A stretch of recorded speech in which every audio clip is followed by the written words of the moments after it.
Blood soaked through her hiking jacket. Her ankle twisted at an unnatural angle against the moss-covered rocks. Hank dropped his maintenance tools and rushed toward the woman crumpled at the bottom of the ravine, her screams echoing through the empty forest. He knelt beside her, pulled her trembling body into his arms, and whispered the only words he knew to calm a frightened soul. "Don't cry, I'm here now." She stopped shaking. Her eyes locked onto his wrist where his sleeve had pulled back, revealing a crescent-shaped birthmark. Her face turned pale, not from pain, but from something deeper. Recognition. Her fingers reached toward that mark, trembling. "I've known you for a long time." Hank froze. He had never seen this woman before in his life. But the way she looked at him, the way her voice cracked with 20 years of searching, told him this stranger knew secrets about his past that even he had forgotten. 6 hours earlier, the alarm clock screamed at 4:30 in the morning. Hank's calloused hand slammed down on the snooze button, but his body was already swinging out of bed before the sound fully died. The small trailer creaked under his weight as he shuffled toward the kitchen, careful not to wake the boy sleeping in the bedroom down the narrow hallway. Coffee first. Always coffee first. The machine gurgled and sputtered, filling the cramped space with the only warmth this home would see until he returned tonight. Hank stood at the sink, watching the sunrise bleed orange through the dirty window, and counted the hours ahead of him. Truck delivery at 5, construction site by 9, trail maintenance in the afternoon. 3 jobs to keep one small family alive. The coffee burned his tongue, but he drank it anyway. Time was money, and he had neither to waste. His reflection stared back at him from the microwave door, a 42-year-old man who looked 55, with deep lines carved around his eyes and gray threading through his brown hair. The crescent-shaped birthmark on his right wrist caught the dim light as he reached for his thermos. He had been born with that mark, a pale moon against weathered skin, and his mother used to say it meant he was destined for something special. She had been wrong about that. She had been wrong about most things. Hank tiptoed into the small bedroom where his son lay curled beneath a threadbare blanket. Colby was 7 years old, all skinny limbs and messy blonde hair, clutching a stuffed dinosaur that had lost most of its stuffing years ago. The boy's face looked peaceful in sleep, unburdened by the weight of being poor, of being pitied, of being the kid whose mother had walked out and whose father worked 3 jobs just to keep the lights on. Hank bent down and pressed a kiss to his son's forehead, breathing in the smell of cheap shampoo and childhood innocence. "I love you, buddy," he whispered. "More than everything." The drive to the warehouse took 20 minutes through empty streets. Hank's truck was older than his marriage had been, rusted around the edges and held together by duct tape and prayers. But it ran. That was all that mattered. He pulled into the loading dock just as the sky shifted from orange to pale blue, nodding at the other drivers, who were already checking their manifests. Nobody talked much at this hour. They were all too tired, too focused on getting through another day. Hank liked it that way. Small talk required energy he did not have, and friendships required time he could not spare.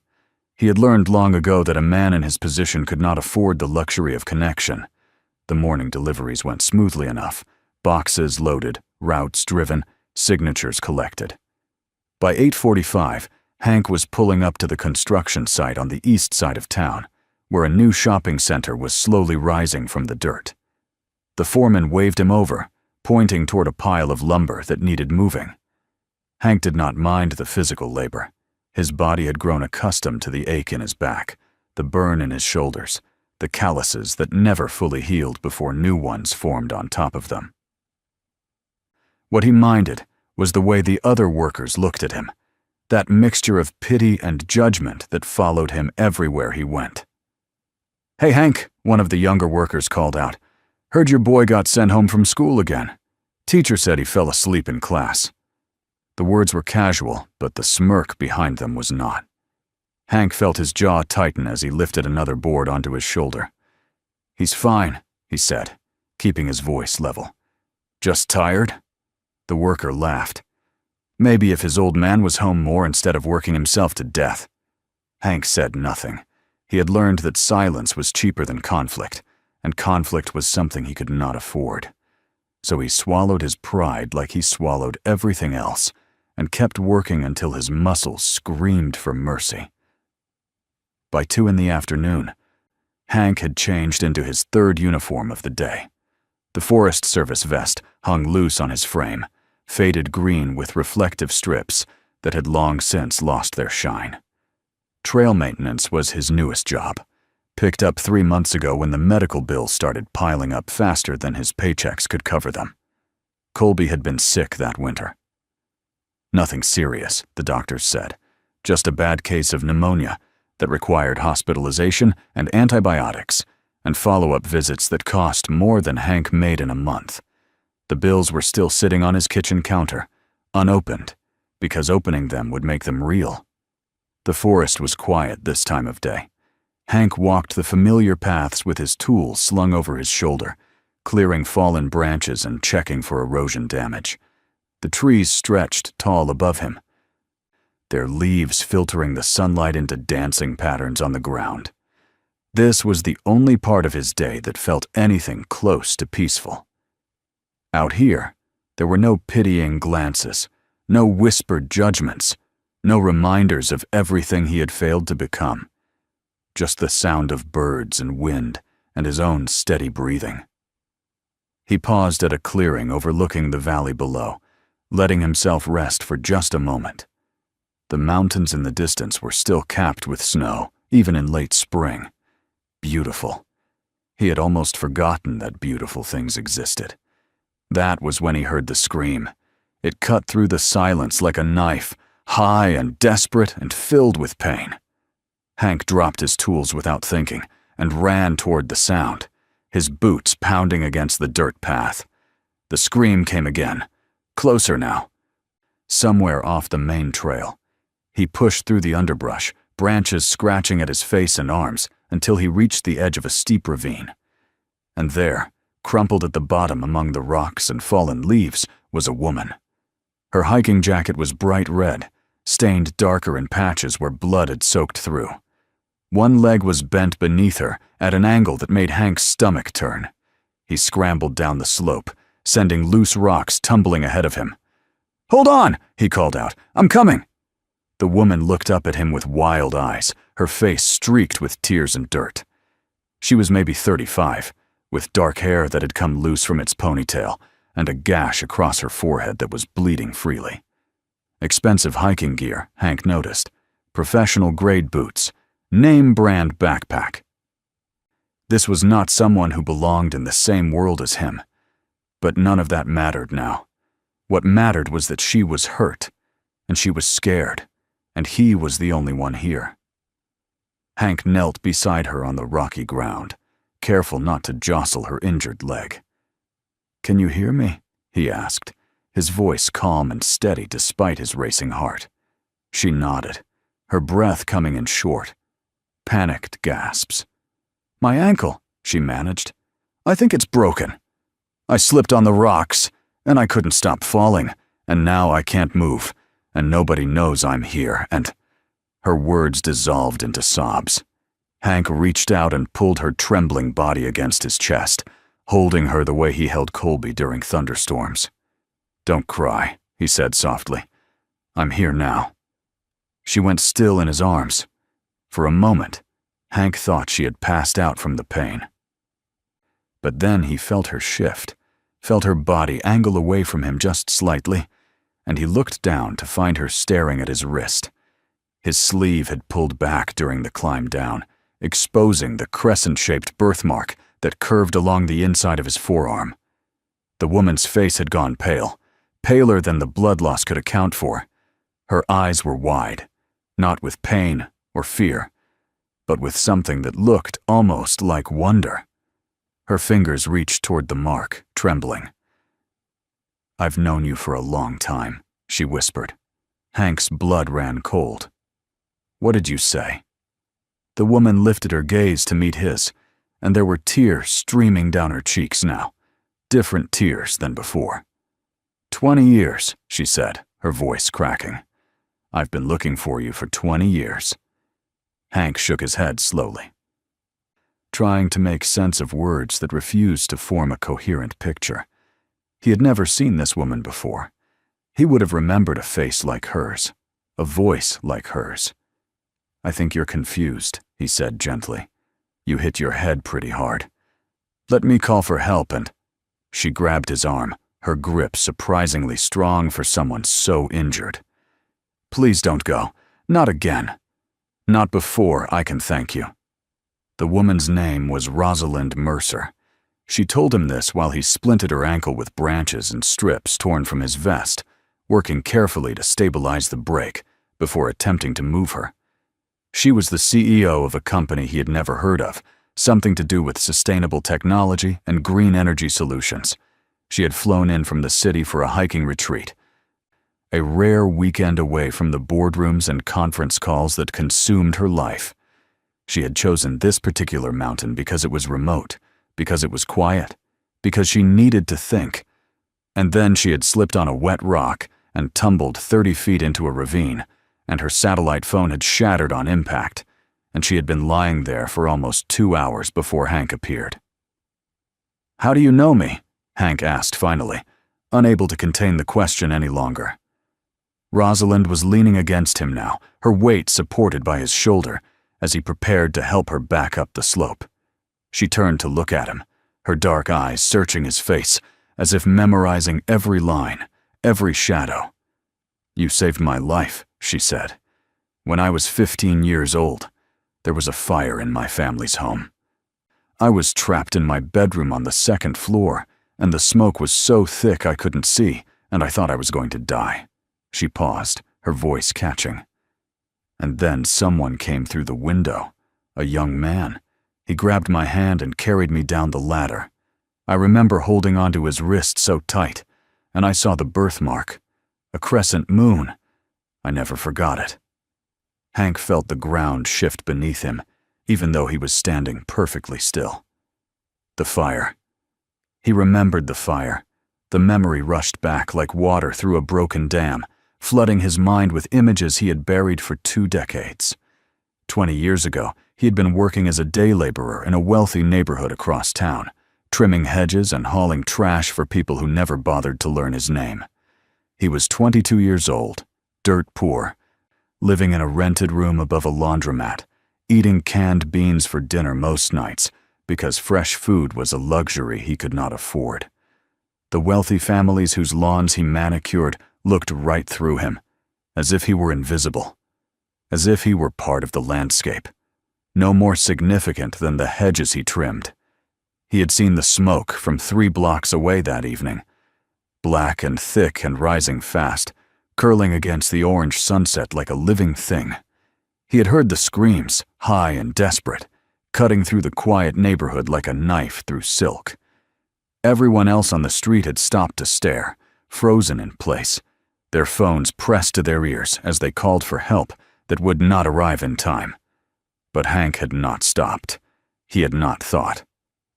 He had simply dropped his rake and run toward the burning house while everyone else ran away. The front door was already engulfed when he reached the property. Flames licked at the windows of the 1st floor, and smoke poured from every crack and seam. But there was a girl screaming from the 2nd story, her small face pressed against the glass, her fists pounding uselessly against the window that would not open. Hank did not hesitate. He found a trellis on the side of the house, covered in climbing roses that tore at his hands as he climbed. The wood groaned under his weight, threatening to give way, but he kept going. Higher. Faster. The smoke was thick enough to taste, bitter and choking, but he could see the girl through the window now. 15 years old, maybe. Dark hair, dark eyes, terror written across every feature. He smashed the window with his elbow and reached inside, grabbing her hand. She clung to him like he was the only solid thing in a world that was falling apart. Her fingers wrapped around his wrist, tight enough to bruise, and her eyes locked onto the birthmark there, the crescent moon. She stared at it for what felt like an eternity, even as the flames climbed higher and the smoke grew thicker, as if she was memorizing every curve and shadow. Then her eyes rolled back, and she went limp in his arms. Hank carried her down the trellis, feeling it splinter beneath him with every step. He laid her on the grass, checked her breathing, made sure she was alive. And then he left. Because people like him did not belong in neighborhoods like that. And he had not wanted to answer questions about why a poor laborer had been on the property in the first place. Because kindness, in his experience, was rarely rewarded. And because he had learned long ago that invisible men were better off staying invisible. "That was you," Hank said quietly. It was not a question. Rosalind nodded, fresh tears spilling down her cheeks. "You disappeared before anyone could thank you, before anyone could even ask your name. My parents hired investigators, put up rewards, did everything they could to find the man who saved their daughter. But you were just gone." She laughed, a small and broken sound. "They called you my guardian angel. I called you the man with the moon on his wrist, and I swore that someday, somehow, I would find you and tell you what you gave me. A life, a future, everything I have, everything I've become, it's because of what you did that night." Hank did not know what to say. He had spent so many years trying to survive, trying to provide, trying to be enough for a son who deserved so much more than he could give. He had forgotten that he had ever been anything other than tired. He had forgotten that once, a long time ago, he had done something brave. "It wasn't anything special," he said finally. "Anyone would have done the same." Rosalind shook her head firmly. "No, they wouldn't have. Everyone else stood on the sidewalk and watched. You were the only one who ran in." The climb back up the ravine was slow and painful. Rosalind leaned heavily on Hank's shoulder, gritting her teeth against the agony of her broken ankle, while he guided her step by step toward the trail above. By the time they reached level ground, both of them were covered in sweat and dirt, and the sun was beginning to sink toward the horizon. Hank pulled out his phone and called for emergency services, giving their location and describing Rosalind's injuries. Help would arrive within the hour. Until then, all they could do was wait. They sat together on a fallen log, watching the shadows lengthen across the forest floor. Rosalind had stopped crying, but her hand remained wrapped around Hank's arm, as if she was afraid he might disappear again. "Tell me about your life," she said. "Tell me what happened to the man who saved me." And so Hank talked. He told her about the years of drifting from job to job, town to town, never staying long enough to put down roots. He told her about meeting a woman who made him believe in something better, and the son they had together. And the morning he woke up to find her gone without a word.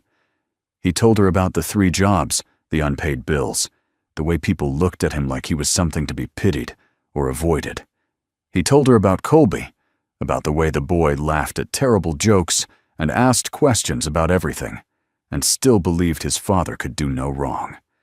About the dinosaur stuffed animal that was falling apart, but could not be replaced because it was the last thing his mother had given him before she left.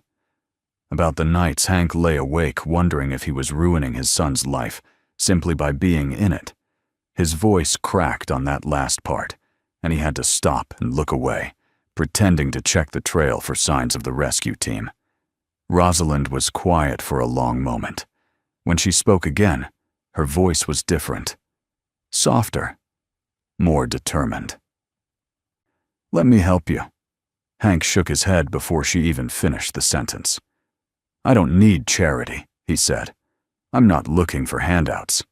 I've managed this long on my own, and I'll keep managing." But Rosalind did not back down. "It's not charity," she said, "and it's not a handout. It's a debt that's 20 years overdue. You gave me my life, Hank. Let me give you a chance." The rescue team arrived before Hank could respond. Paramedics swarmed around Rosalind, checking her vitals, stabilizing her ankle, preparing her for transport. She kept her eyes on Hank the entire time, even as they lifted her onto a stretcher. "I meant what I said," she called out. "I'm not letting you disappear again. Not this time." Hank stood at the edge of the clearing, watching the helicopter lift off and carry her away. The forest felt emptier without her, which was strange because he had only known her for a few hours. But something had shifted. Something had cracked open inside him, and he could not quite figure out how to close it again. 3 weeks passed. Hank returned to his routine, or tried to. Deliveries in the morning, construction in the middle, trail maintenance in the afternoon. But his mind kept drifting back to the woman in the ravine, to the birthmark on his wrist, to the fire he had tried so hard to forget. He had not expected to hear from Rosalind again. Rich people made promises all the time. They said things like, "Let me help you," and "I'll never forget what you did." And then they went back to their corner offices and their luxury apartments and forgot that people like Hank even existed. But then the letter arrived. Not an email, not a phone call, an actual letter. Handwritten on thick, cream-colored stationery, with Rosalind's name embossed at the top. She thanked him again for saving her, both times. She told him that her ankle was healing well, that the doctors expected a full recovery, and then she made him an offer. Not money, not charity, a job, a real job, with benefits and a salary and room for advancement at her company's new distribution center that was opening in his town.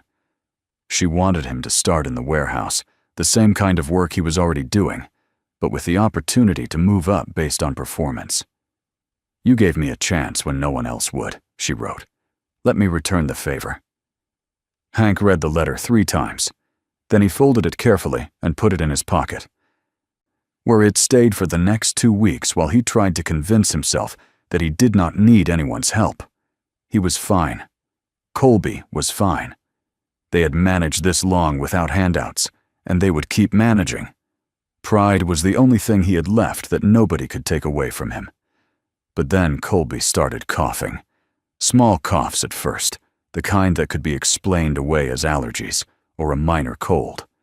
But they grew worse, deeper, more persistent. And when Hank finally took him to the doctor, the diagnosis hit him like a punch to the stomach. Respiratory infection, the doctor said. Complications from the pneumonia last winter. The boy needed medication, treatment, possibly hospitalization if the infection spread. Expensive medication. Expensive treatment.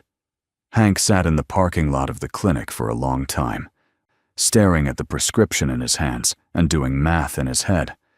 Numbers that did not add up. Numbers that would never add up, no matter how many jobs he worked or hours he put in. The medication alone would cost more than his monthly rent. The follow-up treatments, the specialist visits, the possibility of hospitalization if things got worse. He felt the familiar weight of failure pressing down on his chest, the same weight he had carried every day since Colby's mother left them, the same weight that told him he was not enough, would never be enough, could never provide the life his son deserved. He watched a family walk out of the clinic, a mother and father each holding one of their daughter's hands, swinging her between them while she giggled. They looked happy. They looked whole. They probably did not have to choose between groceries and electricity. They probably did not lie awake at night wondering if their child would grow up to resent them for the things they could not provide. Hank gripped the steering wheel until his knuckles turned white, fighting the urge to scream at the unfairness of it all. He had done everything right. He had worked hard, stayed honest, never asked for anything he had not earned. And still, the world kept finding new ways to tell him that he was not worthy. He thought about the letter in his pocket, about the job offer he had been too proud to accept. He thought about Rosalind's words. "It's not charity, it's a chance." And he thought about Colby, 7 years old, coughing in the back seat of the truck, trusting his father to make everything okay. The boy was watching him in the rearview mirror, his eyes wide and worried, his stuffed dinosaur clutched against his chest. "Daddy," Colby said, his voice small, "am I gonna be okay?" And in that moment, Hank's pride shattered like glass against concrete. Because this was not about him. This had never been about him. This was about a little boy who believed his father could move mountains, and a father who would tear down the sky if it meant keeping that belief alive. The next morning, Hank called the number on the letterhead. Rosalind answered on the second ring, as if she had been waiting by the phone for weeks. "I'll take the job," he said, his voice rough. "But I want you to know something first. I'm not doing this for me. I'm doing this for my son, and I'm going to earn every cent you pay me. No special treatment. No easy passes. I want to work for it." There was a pause on the other end of the line, and when Rosalind spoke again, he could hear the smile in her voice. "I wouldn't expect anything less." The first day at the distribution center was harder than Hank had anticipated. Not the work itself, which was familiar enough, lifting boxes and checking manifests and loading trucks for delivery. What was hard was the way people looked at him when they learned he had been personally hired by the CEO. The whispers that followed him through the warehouse, speculation about favors owed and debts paid. He kept his head down and worked twice as hard as anyone else, arriving early and staying late, taking the shifts nobody else wanted. If they were going to judge him, he would give them nothing to judge. Weeks turned into months. Colby's infection cleared up with the proper medication, and the color returned to his cheeks, and his laugh filled the trailer again like music.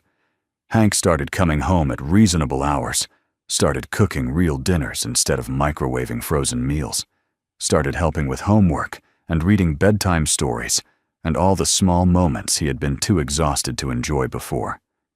The other workers at the distribution center began to warm up to him, slowly. They saw how hard he pushed himself, how he never asked for special treatment, how he treated everyone from the janitors to the managers with the same quiet respect. By the end of his first year, Hank had been promoted twice. Not because Rosalind pulled strings, but because his supervisors could not ignore his work ethic, his reliability, his natural ability to solve problems and lead teams. He moved from the warehouse floor to the logistics department, then to a supervisory position overseeing the entire shipping operation. His paychecks grew larger. The bills on his counter got paid. He even started putting money away in a savings account, something he had never imagined possible. But the most important change was not financial. It was the way Hank started to see himself. For so long, he had defined his worth by his failures, the jobs he could not keep, the wife who had left him, the father he was afraid he was becoming. Now, for the first time, he was starting to believe that maybe he was more than the sum of his struggles. Maybe he was capable of building something good. Rosalind had not just given him a job. She had given him permission to believe in himself again. Colby noticed the change, too. "Dad," he said one night, as Hank was tucking him into bed, "you smile more now." Hank paused, his hand still resting on his son's chest. "Do I?" The boy nodded seriously. "Yeah. You used to look tired all the time, like you were carrying something really heavy. But now you look lighter." Hank felt his throat tighten. He leaned down and pressed a kiss to his son's forehead, breathing in the smell of cheap shampoo and childhood innocence. "That's because of you, buddy," he whispered. "You make everything lighter." 3 years passed like pages in a book. Hank rose through the ranks of the company, eventually becoming the regional operations manager for the entire Western Division. He bought a small house with a yard where Colby could play. He traded in his rusted truck for something reliable and safe. He started coaching Little League baseball on the weekends, teaching kids how to swing a bat and run the bases and believe in themselves, even when they struck out. The community that had once looked at him with pity now looked at him with respect. Some of them even looked at him with admiration. He did not quite know what to do with that. Rosalind had become a fixture in their lives, not as a benefactor or a savior, but as something closer to family. She flew in every few months for business, and every visit included dinner at Hank's house, where Colby would show her his latest art projects and tell her about his friends at school and ask her questions about running a company. She answered every question with patience and genuine interest, treating the boy like the remarkable person he was becoming rather than the child of someone who owed her a debt. The three of them had formed something unexpected, something whole. The invitation arrived in early spring, printed on thick cardstock with Colby's name in careful letters across the front. Elementary school graduation ceremony. Parents and family welcome. Hank hung it on the refrigerator and circled the date in red, counting down the days like a child waiting for Christmas. He called Rosalind that night, his voice thick with emotion he did not try to hide. "He's graduating," he said. "He made honor roll. He got an award for community service because he volunteered at the animal shelter every weekend. Rosalind, he's going to be somebody. He's going to be everything I never was." The day of the ceremony was warm and bright, the sun streaming through the gymnasium windows and filling the room with golden light. Hank sat in the second row, saving a seat beside him. When Rosalind slid into the chair, wearing a simple dress instead of her usual business attire, he felt something settle in his chest. Peace, maybe. Or gratitude. Or the simple recognition that life had given him more than he had ever dared to ask for. The principal called the names one by one, and the children crossed the stage to receive their certificates, beaming with pride and waving to their families. When Colby's name was announced, Hank's heart clenched. The boy walked to the podium with his shoulders back and his head held high, looking so much older than 7, so much more confident than the child who used to cry himself to sleep after his mother left. And then, instead of taking his certificate and walking off stage, Colby leaned into the microphone. "I want to say something," he said, his voice clear and strong. "About my dad." The gymnasium went quiet. Hank felt Rosalind's hand reach over and squeeze his arm. "Everyone knows my dad works really hard," Colby continued. "He's the guy who's always at the office early and comes to every baseball game and helps me with my homework, even when he's tired. But what most people don't know is that my dad is a hero. Not the kind with a cape or superpowers. The real kind.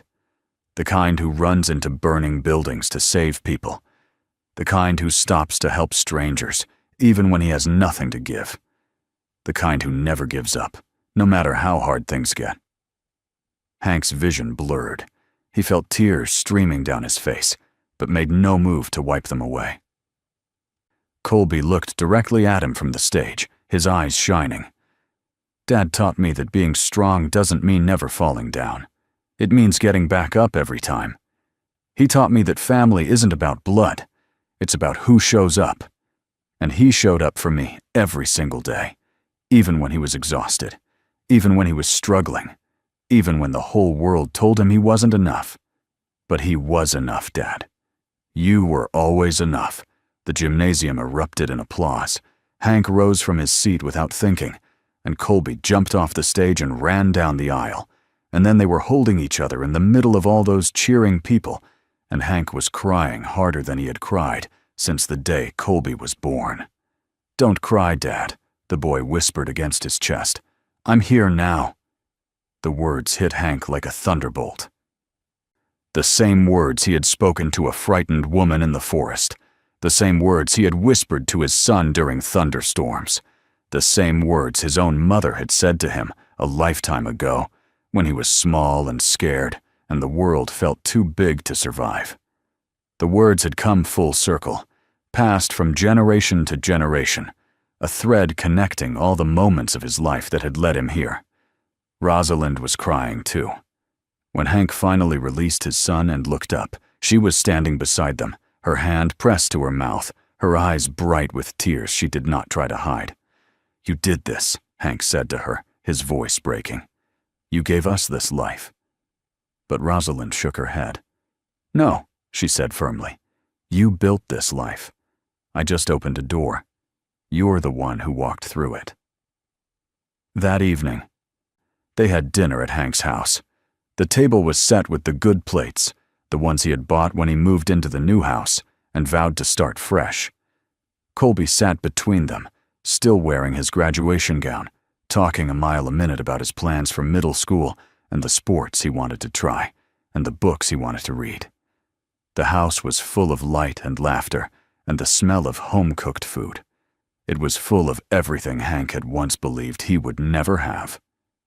After Colby went to bed, Hank and Rosalind sat on the porch, watching the stars emerge one by one. The night was warm, carrying the scent of fresh-cut grass and possibility. "Thank you," Hank said quietly, "for not giving up on finding me, for believing I was worth looking for." Rosalind turned to face him, and in the dim light, he could see the young girl she had been, the girl he had pulled from the smoke and fire, the girl who had grown into a woman who changed his life.